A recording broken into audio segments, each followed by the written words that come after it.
I'm Dana Russell with Kokopelli Real Estate and Property Management, and this is the Kokopelli Connection, where we discuss the history, happenings, and lifestyle of Western Colorado.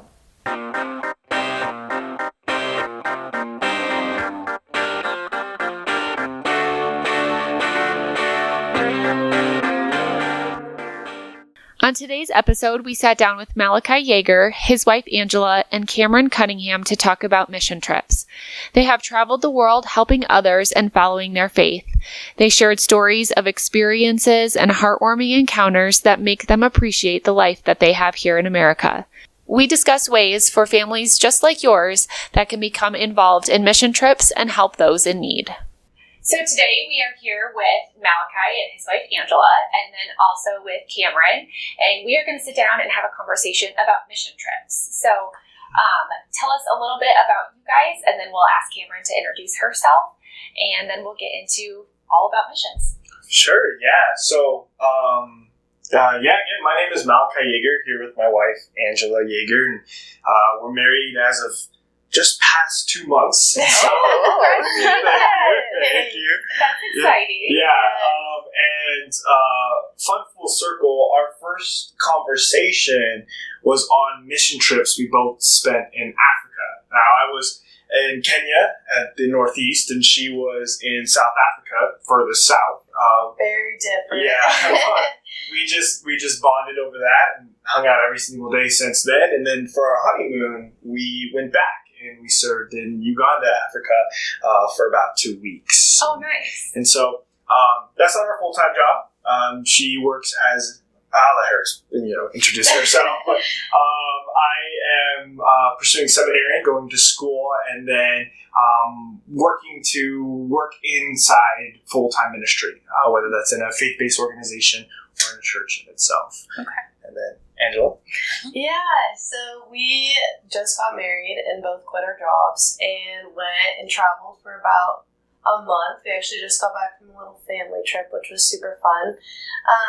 But yeah, going to Uganda was super great, especially being newly married. We just felt the calling from the Lord and we were like, let's do it. And it was something like I had never experienced in my whole life before. Definitely moments of uncomfortability, but moments of just seeing the Lord work and move and meeting new people, and it was truly amazing. Personally, I've grown up in the church. I've gone on random mission trips here and there, but definitely have a passion for it. And as I've gotten older, I've realized how important it is, and it's life-changing for us just as much as it is for the people that we go and get to meet and talk to. And so it's just been really great. Good. Yeah, I'm Cameron. And I'm originally from Wisconsin, moved to Grand Junction in Western Slope almost 11 years ago now. When I was 18, did not know a single person. Was planning to just get my degree at CMU and then go somewhere else, but ended up putting some pretty deep roots down here in Grand Junction and currently direct Reverend Rhythms, performing arts company, and do some consulting stuff on the side. And I grew up doing missions with my parents. My dad was a physician.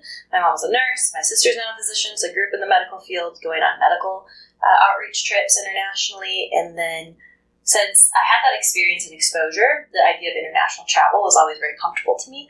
And so when I founded Reverend Rhythms in 2018, the goal was always for it to be international and have a missional component to us. And for almost 5 years ago now, we started the international work, and that has opened up a whole new world of doing missions through my business and nonprofit. Nice. So let's explain what a mission is, because some people might not know that. Yeah, sure. That's great. A mission is the idea of going somewhere and serving the people you are with. And so, as Cameron explained, there are medical missions, in need of physicians and nurses that are serving people by helping their medical needs. And then there's pastoral missions, encouraging people and leading them to the way of Jesus Christ. And there's service missions where people go and they'll build chicken coops, they'll build schools, they'll help build roads, pipes, wells, anything. Just the idea of going somewhere and serving the people. And us, we are all connected to missions through Jesus Christ. We're believers in and that He is the one true God. So we go as ambassadors of Christ, serving people and planting those seeds of Christ, but we serve them not with the intention of shoving our religion, down to them, but just being great people, loving people, meeting them where they're at, and using that and pointing them in the direction of Jesus. And so even our backyards, could be mission fields, and the people we meet across the street, everywhere is a mission field. Yes. Yeah. I'm glad that you brought that point up, because it does, where I think, at least for us, when you think of mission, you think you have to go to a third world country or overseas, but you really don't have to. Mm-hmm. Where have you guys been here in the United States that you've done mission trips? Sure. Yeah, a few years ago, I'm from Denver, and then I came here for college as well. And we did a mission trip in downtown Denver, so it was about 15 minutes from where I lived in Lakewood. And we spent the whole time just walking the streets of Denver and talking to the people there. Most of the people didn't have homes, but it was so wonderful because all of these people were just so vulnerable with their stories. And so we just got to sit and listen to them. And I was at 9th grade, maybe 8th grade. I was pretty young. And these people just wanted to share with me about their lives, and I just got to listen and share the love of Jesus with them. And it was one of the most impactful trips of my life, even though it was literally 15 minutes from where I lived. With one component of what Reverend Rhythms does is our touring professional dance company. And so over the last 7 years, I could be wrong about that number, we perform here locally and put on large productions, but then whatever production we do in the spring, we take that on the road. And that is a gospel-based production, but it's presented in a way that is really conversational and just convicting and relatable versus this large religious production. And it's presented in a light that makes people think maybe how they haven't thought before, or it's presented in a different way. And so we take that on the road with our professional dancers, and we partner with churches, community organizations, and dance studios, and we work with kids on that production, teach classes, and really go in and we'll just serve wherever is needed in that capacity. And so our professional company, through Reverend Rhythms, locally within the United States, has been to Texas, New Mexico, parts of Colorado, Michigan, Wisconsin, Minnesota over the last several years. And so as far as non-international work, I spend about a month out of the year doing that each summer. But also another way to look at local missions is people often use the terminology of just community service work or volunteering. I think that definitely falls under the umbrella. I mean, you're putting someone else's needs before yourself and taking time, and you can also look at it as tithing your time. You also think of tithing or money or monetary resources really frequently, but being able to devote your time of something that's not really helping you at all. You're just going and serving someone else in need, whether that's with a local church, a local nonprofit. I mean, we have so many shelters and food banks, and the needs in our community here are vast. And so, Grand Junction is a mission field of its own. It may just look a little bit different than going all the way to Uganda or all the way to South Africa or the Dominican Republic to build houses. Yeah. What got you guys into this?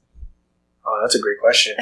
So, different than my wife, I didn't necessarily grow up in the church. We would go to church very seldomly. I would go to vacation Bible school during the summers.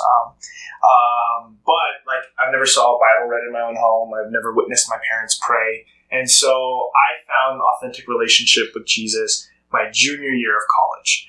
So quite recently, only just a few years ago. And after understanding the gospel as much as I can and learning more about him, I was like, I want to serve this guy any way I can. He deserves my whole life because I don't deserve life, but he gives it to me. And you're not going to believe this. It was the semester that I found Jesus where Cameron came and taught one of my classes. That's how I know you. Well, that's a small world right there. I like how you didn't tell me that before. You waited until we started recording. I know. I was like, how cool is this? So it was, she came and taught an exercise class. And this was literally 2 weeks after I came back to Christ. And she comes and teaches an exercise class. and uses a gospel hip-hop song to dance to. It was Lecrae and Holby, and I was like, this is sick! And I remember just dancing my heart out and like, oh, it's so great to just serve the Lord in this capacity. And then she goes into her story, and we learn that you traveled the world, that you were serving dance ministry in so many places to so many beautiful people. And it's such a way to access, like dancing is a conversation. It's such a way to access people. But I just remember from that, I thought how great it was that you were serving the world. And it was maybe 3 or 4 weeks after that where the campus ministry I was a part of brought up summer mission trips. They're like, hey, we're going to take a mission trip to Kenya next summer. Is anybody interested in going? And then, like, God put everything in place, like I came to Christ and met Cameron, who travels the world, and then that opportunity is presented to me. I'm like, so God, funny. Yeah. So funny. Like, God, what are you stirring up in me? And I spent all of Christmas break going for runs and praying, like, God, are you calling me to serve, outside? And I went and stapled my calling to ministry. And ever since then, I just have such a passion to be a missionary, to serve people that are not nearly as privileged as we are. Even the poorest people in America are some of the richest among the entire world. And to me, that is just so bizarre. We have this not unlimited, but we have such a large resource that deserves to be used to serve people of higher need. Yeah, I would add to that. I think even if someone doesn't have a motivation to actually go and help people,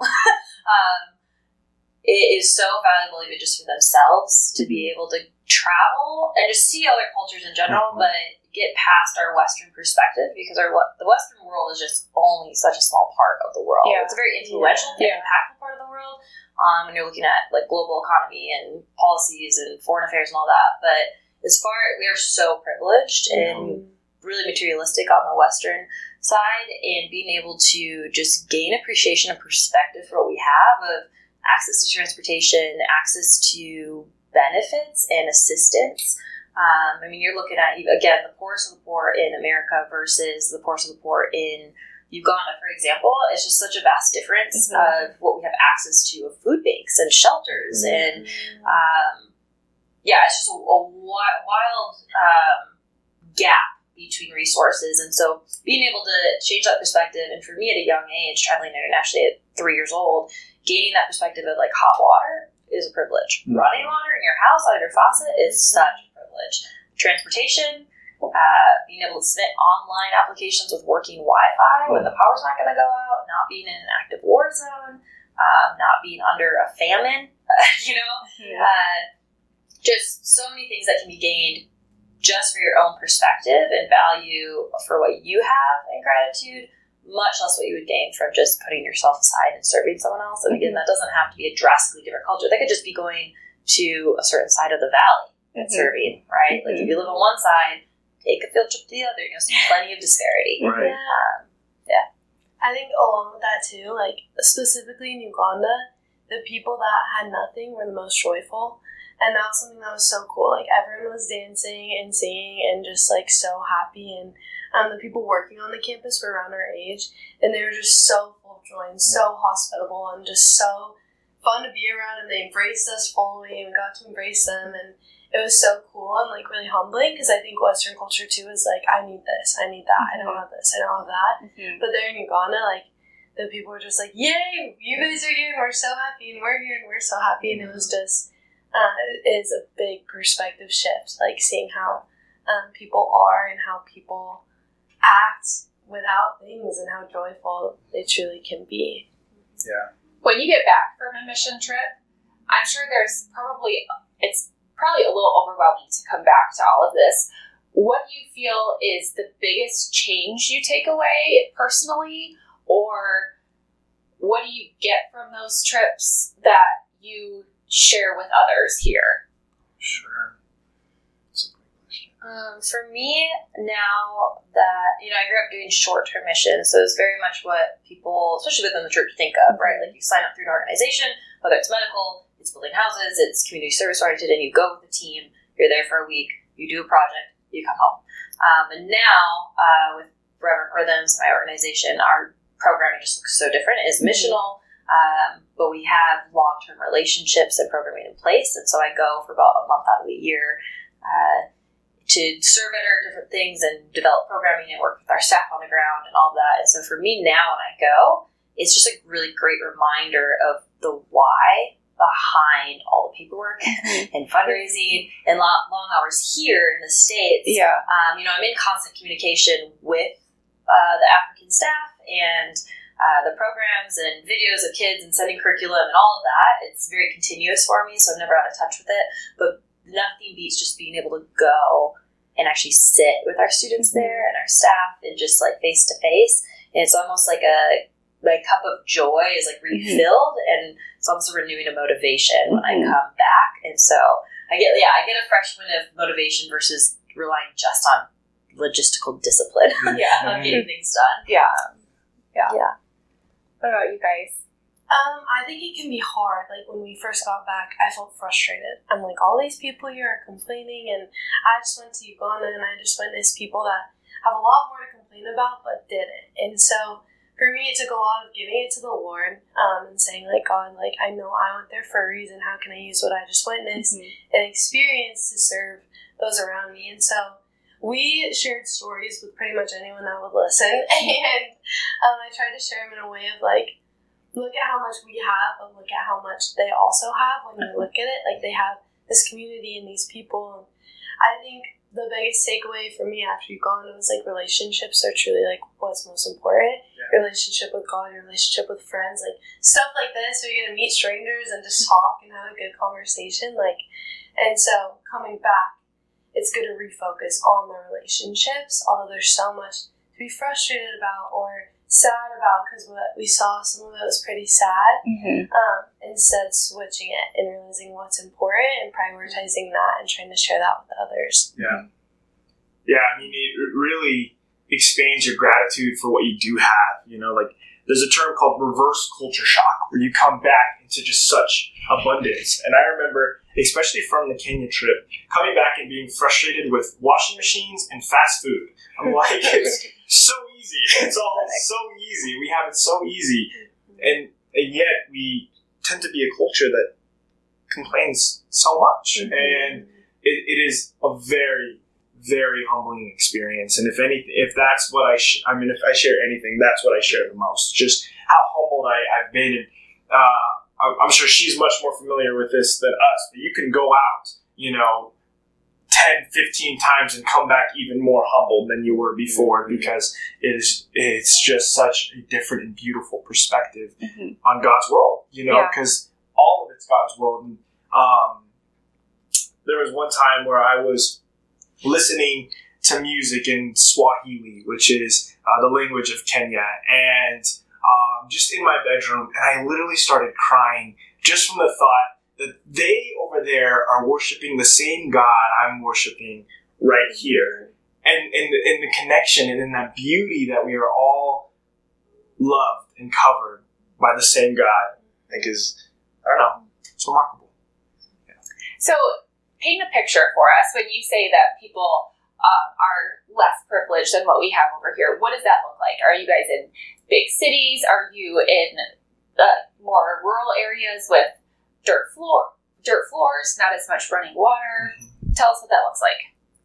For me, I've been kind of run-of-the-mill, so I've been in places where it can look really similar to even stuff we have in Grand Junction, infrastructure, systems that work, running water, you can drink the water, and it's just more, poverty would look more similar to what we have here. And then I've been in places where, it's very rural, it takes several hours down what you can barely even call roads to get there, and definitely dirt floors, no running water, no plumbing, and it's widows in the middle of nowhere waiting for a local ministry to deliver them a bag of rice so their grandkids don't starve. Again, there's a huge disparity, but all across the board. In more rural areas and then more urban and large cities. Okay. What does a typical day look like? Which I'm sure it can vary depending on your trip. But tell us kind of what a typical day looks like when you're on a mission trip. Yeah. We'll talk I'll start by talking about a typical day at the Fathers of the Fatherless, the ministry we just partnered with going to Uganda. And now they are an orphanage, a whole campus, but alongside the orphanage is a primary school, and currently in the process of finishing up a secondary school. And so we would wake up, and 7 o'clock in the morning, you just hear bum, bum, bum, bum, bum. Big drum. Big old drums. You do not have to set an alarm. Every morning at 7 o'clock, even on Saturday, they're hosting a devotional somewhere on the campus. And so the kids, the staff, everybody on campus comes out, and first people to the drums start playing them, and we're singing and we're dancing, and then a quick 15-20 minute devotional to start everybody's day. We would go then eat breakfast with the other family we were there with, and then assess the needs of the campus. That was usually done by the leaders, so Matthias or their campus pastor called Pastor Kasuba. Yeah. And then they'd say, hey, they need help on the farm, they need help with beans, they need help with painting, or they need help in the schools. Where do you guys want to go? And we're like, okay, I'll go work on the farm. You want to be with the kiddos at the school, and we just spend hours with them until the next thing comes up. And it's beautiful because, I'm sure you guys get this as parents. If there's always something that needs to get done, and so you're just going there, assessing the needs, and stepping into it. We'll have a lovely dinner, and then the evening as well. Here comes the drums again, finishing with a beautiful devotional before going to bed. Mm-hmm. Yeah. Nice. It almost sounds like it could be a little bit of a stress reliever, truthfully, like a simpler way of life. Oh, yeah. You don't have internet, computers. Yes, you do have things that you don't have here, like you don't have running water, but sometimes to a degree, going back to the simpler times it can be a little refreshing. Yeah. I agree. I think it definitely depends on your personality type. So Matthias and I have this agreement. When we're in the States, we are on Cameron time, which is at least 5 minutes early to everything, and we will be on time. And then when we're in Africa, we are on Matthias time.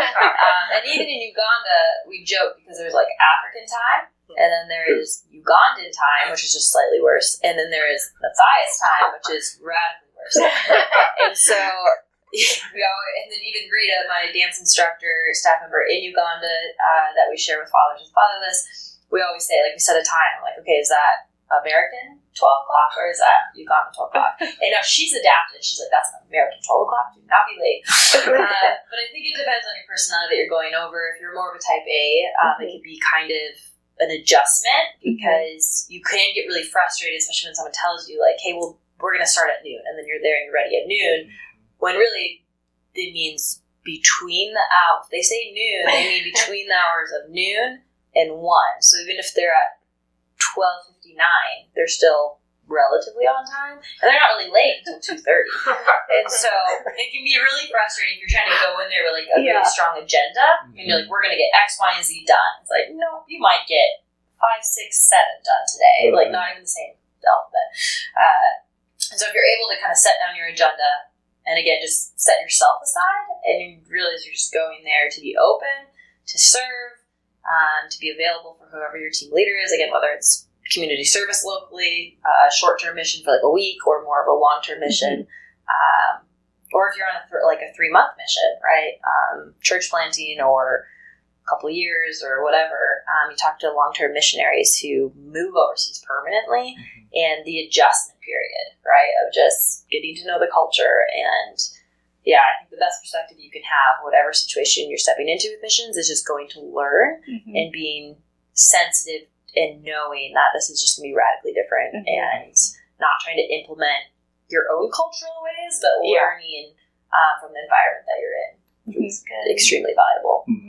Yeah, we got to experience Matthias time a lot. I'd say 30 minutes, we'll be there in 30 minutes. 3 hours later, we would get there. Also, if he says, hey, we're going to the city, we'll be back by dinner. You will not. You will be lucky if you get back by midnight. Yeah, there was one day we left to get paint, and we left at maybe 10 a.m., 11 a.m., and we did not get back till 9 p.m. It was an hour drive. I'm like, what are we doing? It don't know. Like you said, you can't set an agenda. You can't. You have things you want to get done. But. Yeah. Then I think this is kind of a hill I'll die on and a soapbox I'll never get off of, I think, is on behalf of, as a Western American Christian who runs a faith-based organization that does missional operations, I think the biggest fault of the Western church and Western Christians is when they think of a mission, and you noted on this a little bit earlier, like you're not going to shove religion in people's faces, even if your motivation is your faith behind missions, you really need to set that aside and even look at Jesus' ministry in Scripture. Jesus went and just served and lived life with people and was kind and befriended the outcasts and met people really where they were at. And then you look at the Pharisees, right? And they were, hey, look how righteous I am. Look how you're failing. You'll never get to be as righteous as I am. And I think we should always take, obviously, the example of Jesus versus the Pharisees, but we fall short on that so frequently. And there's so many missions done. You can look at all of American history for so many examples of going in the name of Jesus and causing so much harm. Yeah. And just being careful of going in. We're not going in to introduce Western culture, Western ideas, or Western religion. And Christianity is not Western. Christianity is actually Eastern, right, in its origins. And so going in and not trying to introduce this American gospel, but going in humbly, I still love the word that you said, assess the needs of how can I serve without disrupting. And being sensitive to just, we're not changing culture. We're not trying to really change anything. We're trying to empower the people to make their own change, which is something I really love about Matthias' ministry, is it's not going in and doing handouts. It's not going in and just introducing Western ideals. It's going in as with him as a Ugandan to assess the needs of the community, provide them resources, training, and equip them to change their own futures with education and resources. And then his motivation is because they are loved by their creator. And so that's, again, a soapbox I'll never get off of, is the Western church really needs to change their whole ideals behind, especially international missions. You're not going in to introduce the Western gospel. That doesn't exist. We're going in to serve and meet needs. So how can a family, because we've very much talked about doing a mission trip with our kids. We think that, they have a lot of things. Her room is an absolute mess. She doesn't clean it up, And I don't think, especially at this age with kids, stuff like that's just not appreciated how much they have because they just don't know any better. So how can a family get started on a mission trip where they want to instill some of that into their kids, know that they have it very good here, that they have things like running water, they don't have to fight for food. What can they do to get started? I think what's most important, kind of adding on to what you said, is finding an existing organization. There can be a lot of harm in going and digging a pool and then leaving, and then people are like, "What the heck do we do with this pool?" So it's important to find existing organizations that you can just kind of work alongside of instead of trying to plan your own thing. And Father to the Fatherless is a great one. We can really support it. We just went with a family of 7, the Brave family, and they brought, their youngest was 8, their oldest was 17, and the kids on the campus, it's so safe. They just kind of roamed free. Their son was always with the kids on the slide doing whatever. But it's really great to just find an existing organization and go somewhere with people you trust. I think with that too, when you go under the umbrella of an existing organization, they have trained team leaders, they have insurance coverage for you, they have fundraising methods and avenues for you to go to, so it can be tax exempt for your donors. There's a lot of work that they've put into place and the covering to go under, and just as far as logistical safety as well. And if you guys or anyone listening to is looking hey, I want to go on a mission trip for spring break, almost any evangelical church, and I know even a lot of the Catholic churches in town, they do mission trips and offer them. You mentioned you went with one through Canyon View. And so if you talk to their missions board of your home church or a local church, they'll most likely have an upcoming opportunity for you to serve, whether that's nationally or internationally. And then people can also look at things like GHO, Global Health Outreach, and CMDA, Christian Medical and Dental Association. Those are medical missions that take non-medical personnel. So they'll take, they'll train you in how to do triage, like how to take blood pressure and all that stuff, and just serve or go into the community and clean up and do projects while medical camps are going on. And so any medical trip I've ever been on, I'm not a physician, I'm not a nurse, I'm not a nurse practitioner, X, Y, and Z. But I've not been the only non-medical team member. And so they always take additional members. And so just because it is a certain brand, I guess, or you're like, oh, that's a medical one, I can't go on that, it's at least worth an email into them, be like, hey, we're interested, what would it look like? And then, father to fatherless. And then there's some of our partner organization. There's Hosea's Heart, which is a girls' home to victims of human trafficking in Eswatini. There's She Has a Name in Kenya, also a girls' home.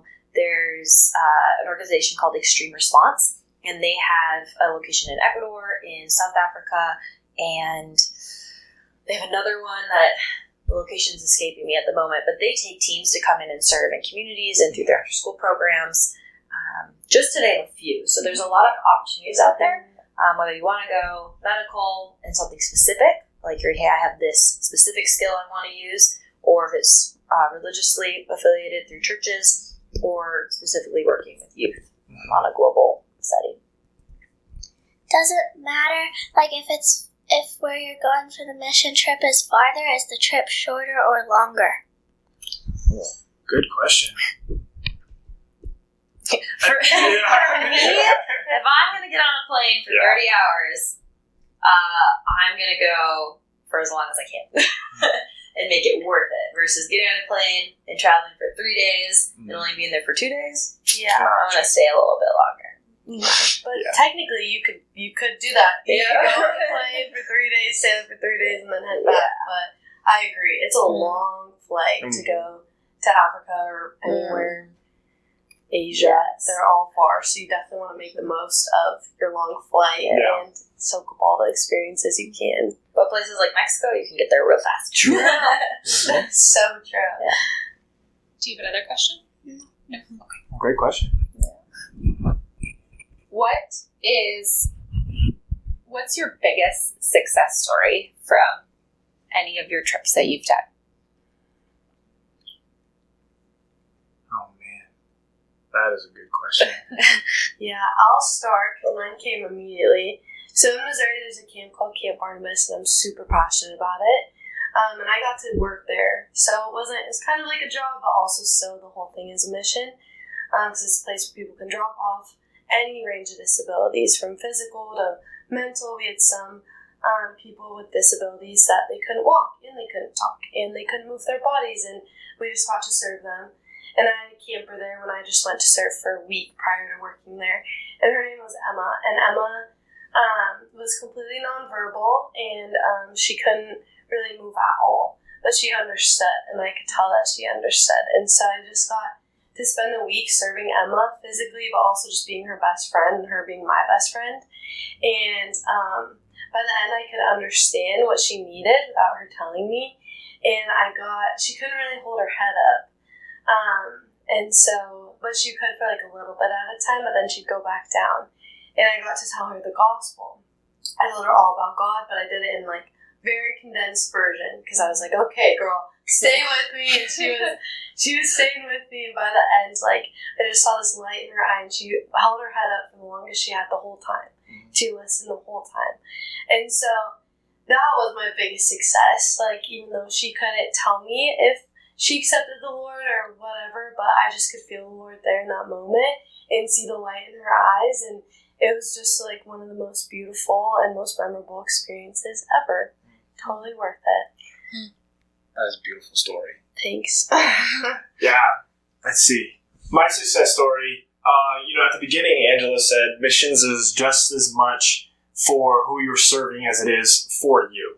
And so this story, God just completely humbled me, and we got to serve while doing it. And so we were in Kenya, and during the day, we were just traveling by motorcycle from house to house and just stopping, checking in on them, seeing how they're doing, encouraging them, and asking how church relations are going. And so we were doing that for a while, and we stopped at this house of a pastor, and he was like, I'm thinking about planting a church. And the pastor we were with was like, oh, that's really cool. So they started talking, and they're talking in their language. And so I don't understand what's going on.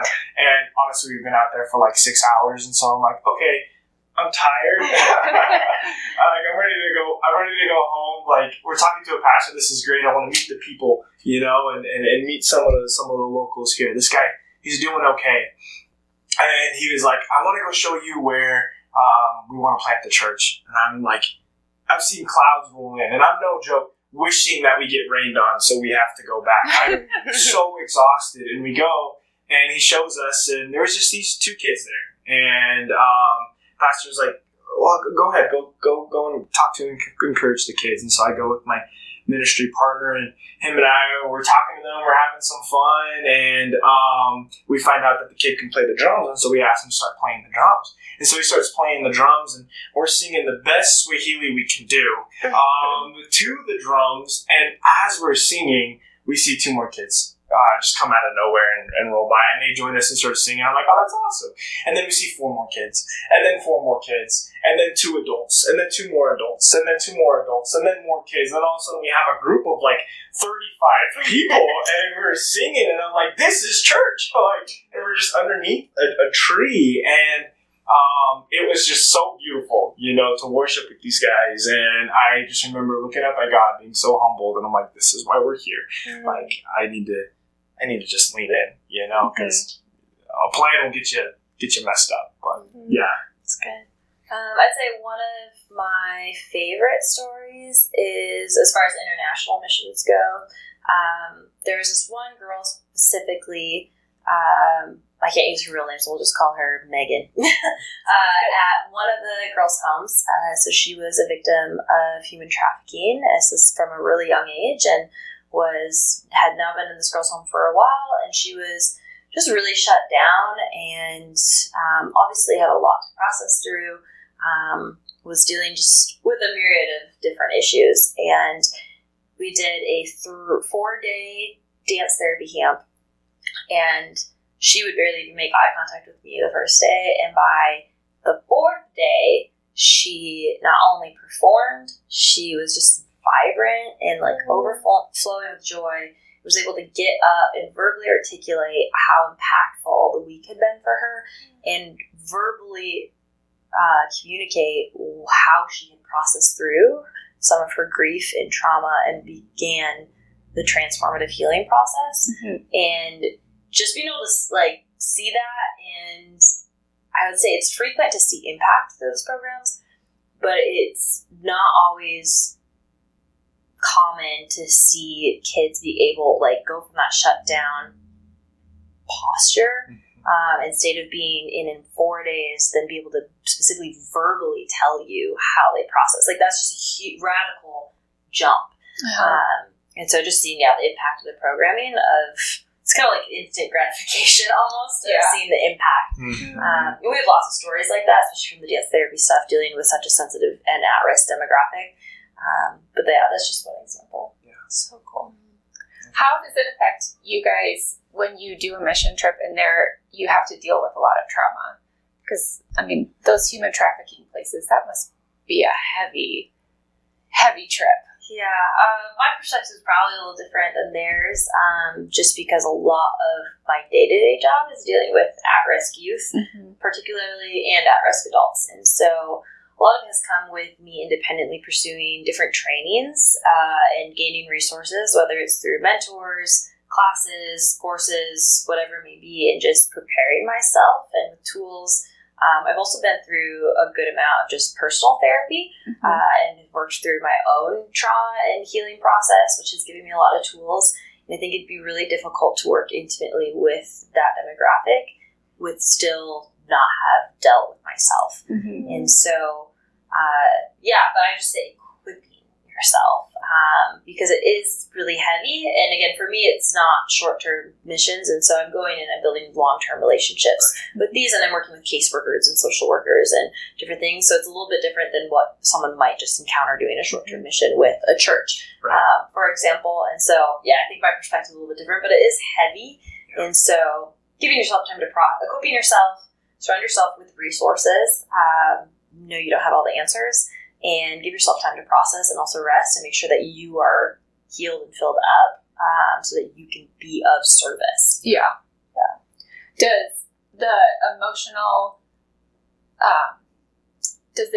side of it have the same effect as what? Like if you go to some place where it's more trauma emotionally versus some place where it's more trauma physically, there's a malnourished child, it's more, physical trauma that you're seeing. Does that have the same effect?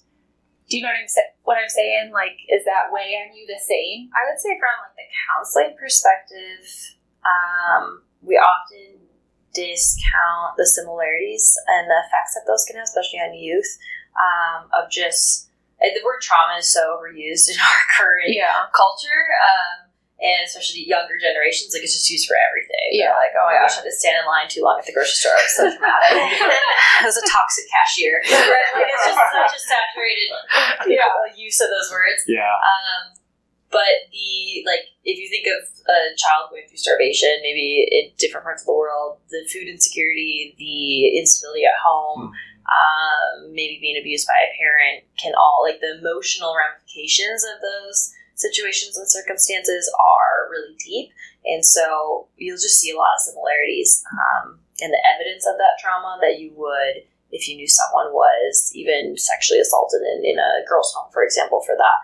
There's a lot of overlap. And so I think if you're paying attention, it can be, the results really similar, I think. Okay. Yeah. From my perspective anyways. Yeah. I would agree, and it's funny because one of the things I grieve the most through these short-term missions is not getting to build that relationship, because when you're there for like 2.5 weeks, you spend enough time where you can begin to see things. You can begin to make observations and assess those needs that you can't see as physically. Then you leave, and that's so hard. And it's great. These are beautiful people that don't want you to feel bad for them, but it's important to weep with them. It's important to be burdened by that. And there's this image specifically of during my mission trip to Kenya, we went and visited a slum there, which is a very very impoverished area. I mean, they're building houses out of scrap metal and very compact. And that's how 1/3 of the world lives, actually. And I remember we get in, and the first thing I see getting in is these two kids that are no older than 8, are very, very skinny. One of them just has this gnarly gash in his leg, and nobody was doing anything, and it's like he didn't even notice that it was there. And it just completely breaks your heart, and it should break your heart. And where I believe, for me, one of the most important things, taking you back to that word process, is to process it. Process it with yourself and God, but also process it with other people, that are with you, that you're witnessing it with, because like it's heavy, and it's gonna burden you. And if you don't process, it's gonna leave a scar, Yeah. So and I think they both touched on it, of again going through long-standing organizations that are already established, and I had mentioned some of how short-term missions can be detrimental versus positively impactful. You mentioned building a pool and then leaving it, and the locals are like, "What do we do with this?" Yeah. Or even building infrastructure that isn't going to be maintained or doesn't have the resources long term. Because even if you go in and you give resources, if they don't have the continual income or resources to maintain it, then in 5 years, it may not work anymore, maybe run down, and then you're just contributing to broken infrastructure, right? Yeah. And so with the relationships too, it may be hard not to be able to maintain those personally.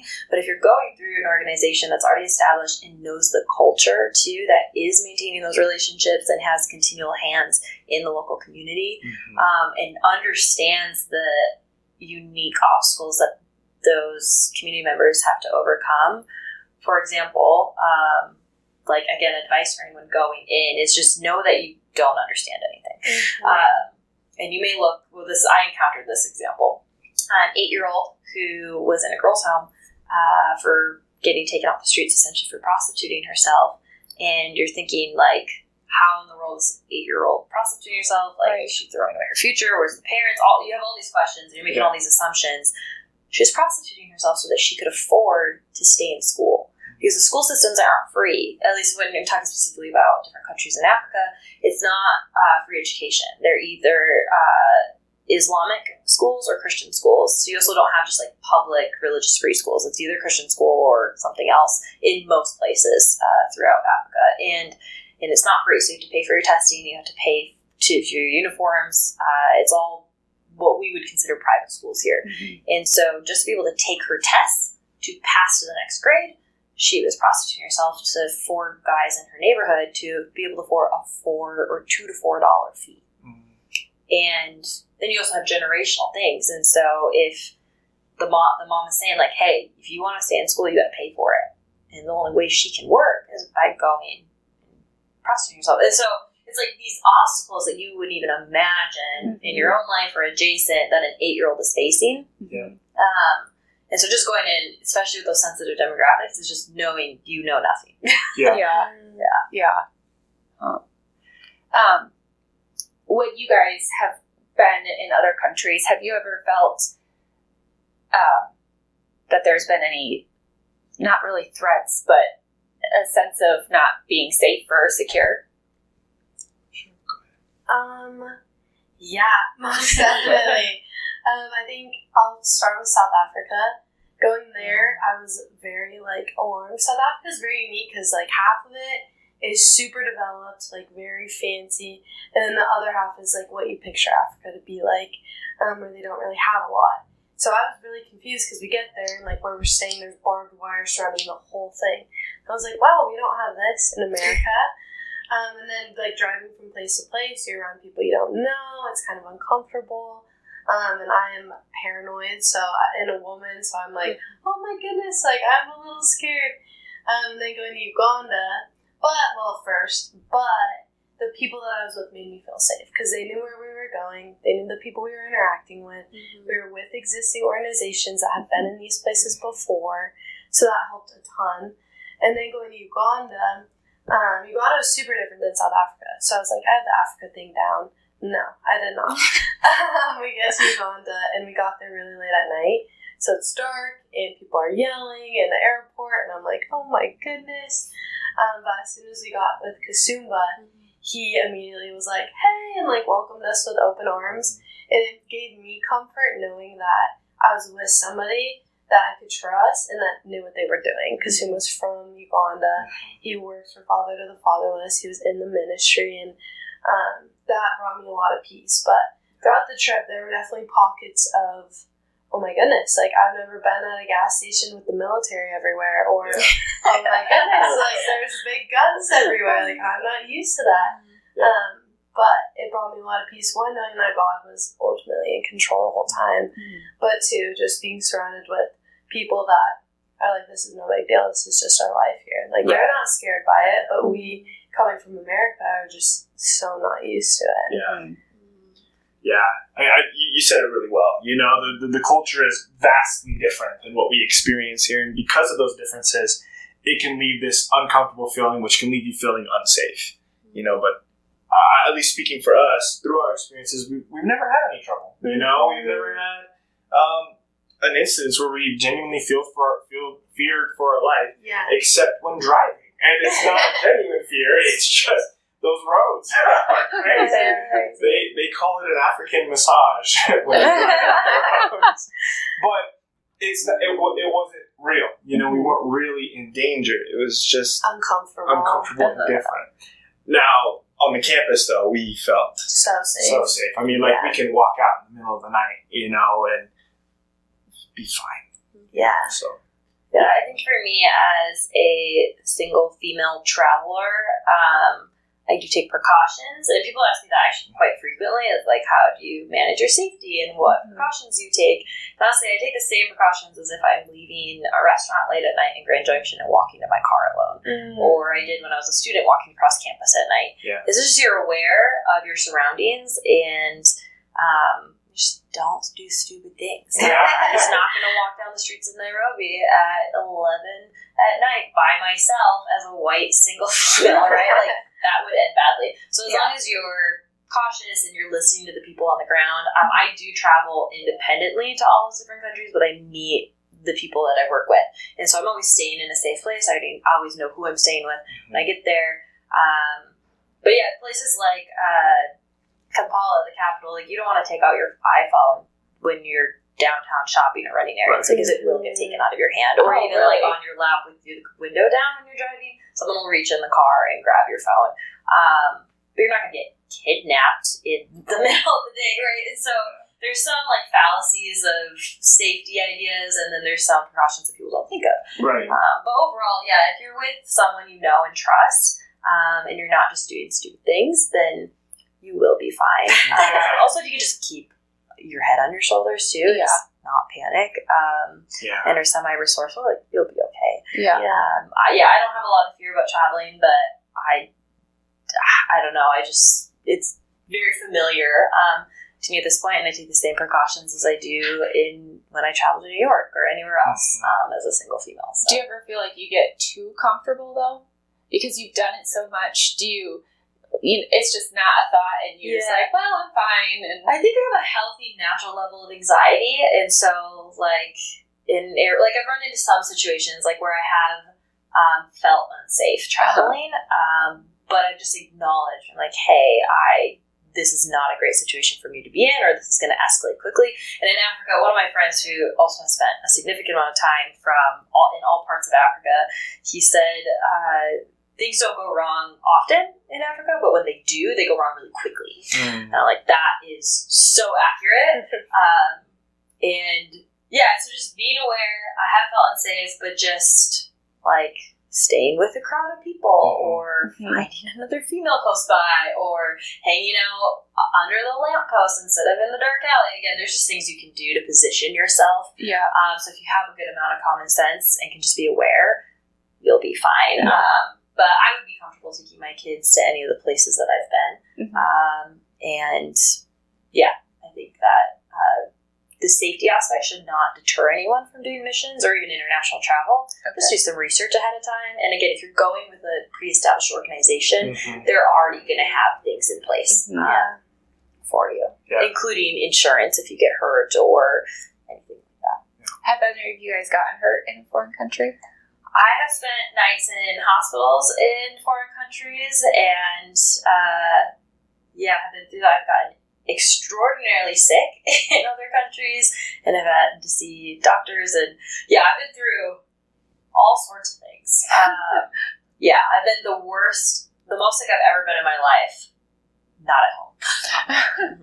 Fair. Yeah. Yes. Nothing but a little tummy ache. So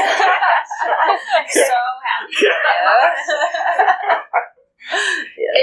Is that truly though? Like, is that a common thing? Because everything is so different. At home, you're very regimented. Yeah. The food that you eat is that's what you eat every day. Yeah. Whereas with any type of travel, everything is all messed up. Yeah, great question. I think going back to the same precautions she already mentioned, like, just be aware, be cautious. Like, don't drink the water. Don't drink the water. Say don't drink the water. They're not lying to you. Drink only bottled water, which is very widely available. Be careful with street food, make sure you know what you're eating and where it's being cooked at. Take malaria pills. Get the shots you need to get before you go. Yeah. That's another thing, the vaccines. Yeah, and that's something also, especially in today's world, it's a very divisive topic of vaccines and different medications, and to each their own.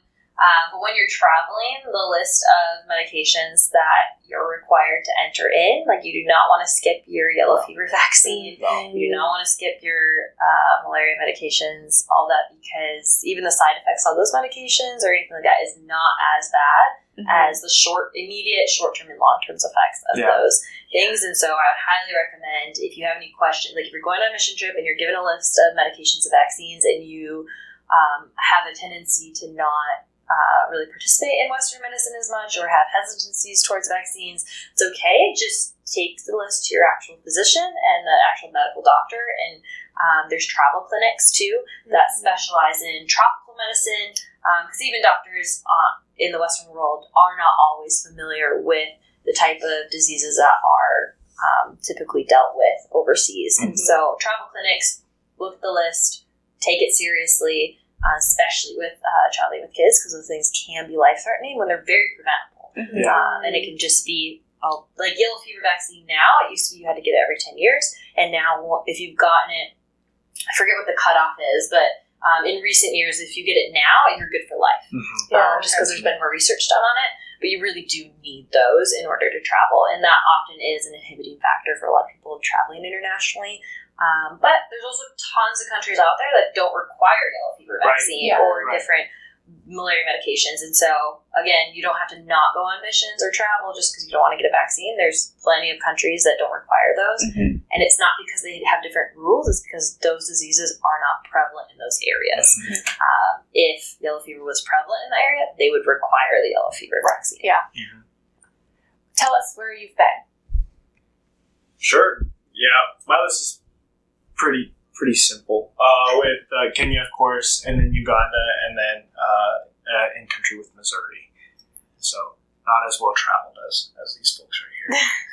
I've been to South Africa, Uganda, Puerto Rico, Missouri, and then a little mission trip in New Mexico and in Denver.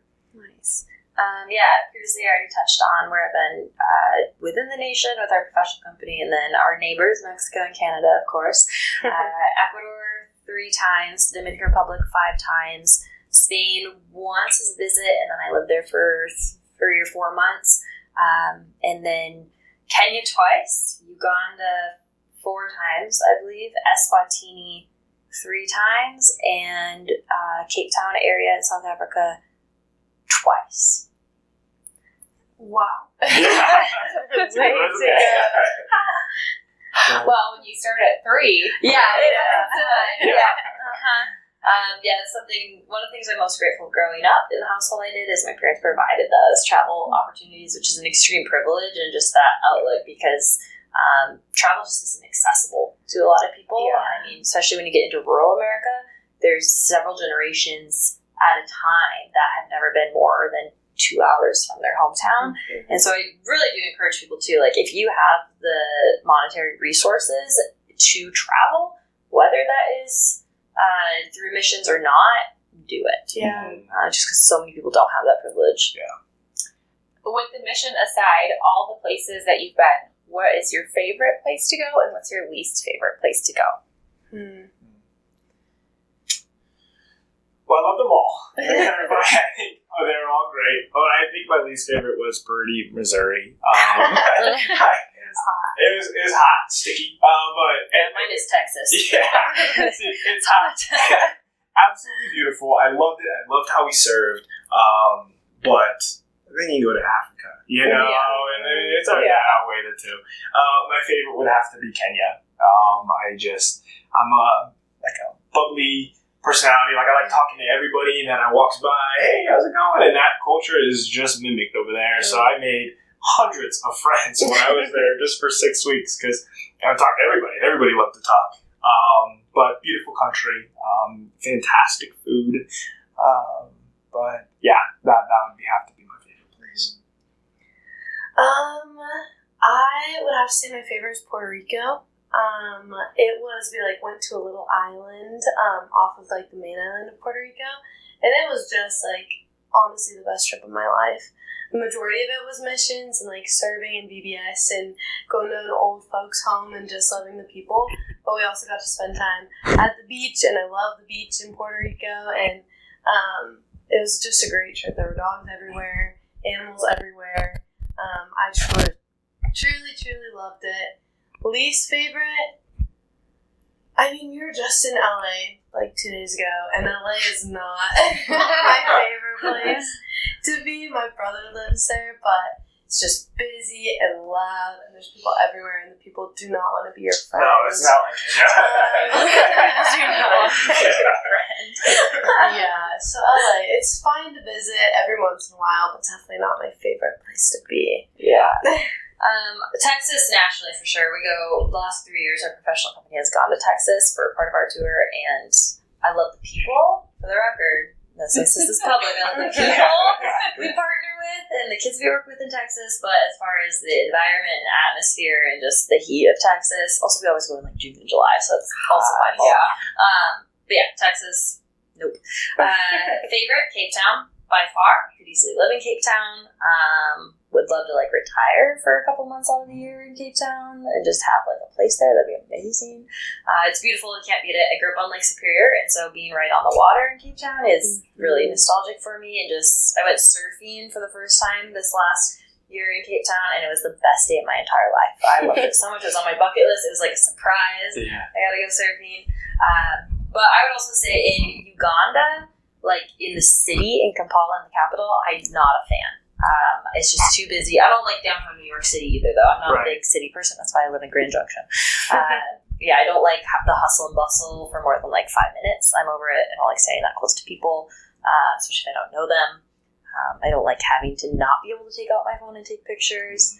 It's just too busy. But that goes for national and international. I'm just not a big city person. Yeah. So. Totally. Yeah. Is there ever a mission trip in China, Russia, or Japan? Oh, that's a good question. I think publicly we're supposed to say that there are no mission trips happening in China. However, there are mission trips in just about every country in the world, whether it is a church mission trip or a service mission trip of just going and building houses or working at an orphanage or a children's home. You could definitely find one in just about every country.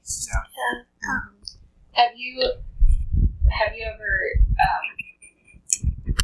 we have friends that have children adopted from China, and their stories are so interesting and the whole process. So you should talk to them. I know that. Yeah. You should talk to them about That'd be super fun. Yeah. Do you have any other questions? Yeah. How long is a mission trip?